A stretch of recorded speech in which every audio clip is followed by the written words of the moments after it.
primer or primer for authors. It's no big secret. So let's get started. Many listeners like the advice my podcasts give to aspiring authors and writers.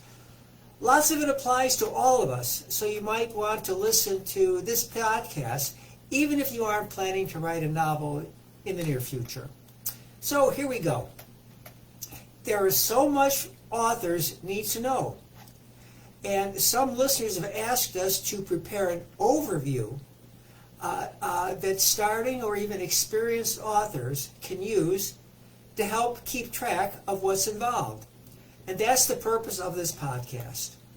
Think about what literary scholars say about storytelling. All cultures love storytelling for educating and entertaining. They also say there is just a handful of different story types, such as action and adventure, crime or mystery, love or romance, so on and so forth. So, if that's the case, why would an author want to write another book if the story's already been told? And the answer? Well, try this. Each book is different when you consider its unique combination of setting, story, characters, premise, and plot. So there's always room for a well-told story. The author's challenge is to make one, and to do that, start by answering this question. Why do you want to write a novel? Only you should answer it. And here are some of the possible reasons. I want to make it my career. I enjoy writing. I have something to say. I'm sure you can add other answers as well. And then set a goal, something tangible, so you know when you reach it. For example, your goal might be to write a novel that portrays your adolescence. You reach it when you finish the manuscript. And then set up and equip a place that makes writing enjoyable, someplace comfortable and private. And then adjust your schedule so writing becomes part of your routine. Writing daily might be the best, but simply make whatever schedule you put together doable. And then do it. And keep track of what you did. And consider building your own writer support group or joining one. You can find many online, and you decide if you need one. And you can join when the time is right. Okay, now to the book you have in mind. Start by first having an idea about its storyline, characters, plot, and dialogue. And know what genre it will fit. For example, action adventure, sci-fi, mystery, so on and so forth. And then identify your target market. What type of readers will want to buy your book? And then realize that writing a book is actually a project. I teach project management and know that when I listen to writing coach presentations talking about the steps needed to write a book, they don't understand the basics of project management, which is simply preparing a task list of activities, each having predecessor and successor tasks, starting and ending dates, and people and resources assigned to completing the tasks. And here are the main tasks. Write the manuscript, edit and format for printing and publishing, prepare front and back covers,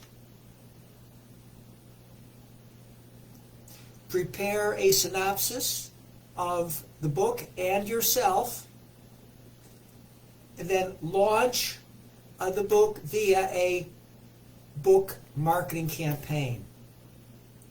All this fits with the 4 P's of Marketing 101, which is another course I teach. In this case, the book, the price that fits with online Amazon prices and places, place it online, and then promote the book with a marketing campaign, which will let readers know your book is out there. And the goal of all this is to build AIDA, awareness, interest, desire, and action on the part of readers to buy your book. And be aware that today, self-publishing rather than traditional publishing via the big 5 publishers will get you results faster. Yes, there are some writers who get their first novel published right away by a major publisher. But if you look into the details, you'll find that they have an in. Attending writing seminars is something writers should do, even though they usually cover the same topics and present the same techniques. Please note that there is no secret or special formula for writing a novel and achieving writing success. That's why all the seminars and speakers become repetitive after a while. But it's good to hear the stuff, again. Depending on your confidence and experience, you might want to hire a writing coach to help get you started. But why not read a book like Save the Cat Writes a Novel by Jessica Brody before you do? Just remember that writing coaches and book editors can help, but you can find articles and books that tell what they do.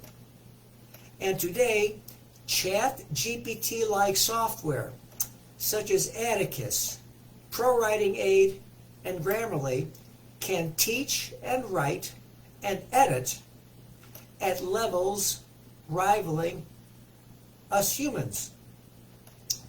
The selection is always growing, so check out which ChatGPT-like software you'd like to use. Pick one to use rather than trying to fine-tune it. Just use it. You'll find all are pretty much the same. And I should make this point. You, the author, can find author tools online that will help you do all the above. But using them requires time away from writing. So you might want to consider hiring a hybrid marketing company that will coordinate all the above for you. You decide if what you get is worth what you pay. And now for my final point. Talent in any activity can't be taught, but you can refine the skill you have in it by practicing. That's why you should write every day or as often as your schedule allows. And an article titled The Rise of the MBA Novelist, found in the Saturday, September 9th, 2023 Wall Street Journal, jibes with some of the points I made above regarding project planning and marketing 101. It convincingly concludes that there are better degrees than a Master of Fine Arts for becoming a successful author. And a companion article in the same section titled The Power to Decide How You Feel describes how you can use metacognition and meditation to prevent anxiety and stress, which are prevalent in all our lives today. So we want to do this to keep anxiety and stress from getting in the way of our success, no matter what we have chosen for our career. Well, that's a wrap for this podcast. Please look for details on any of the topics I've summarized above. If you do, you'll find that what they say are not big secrets, and it's up to you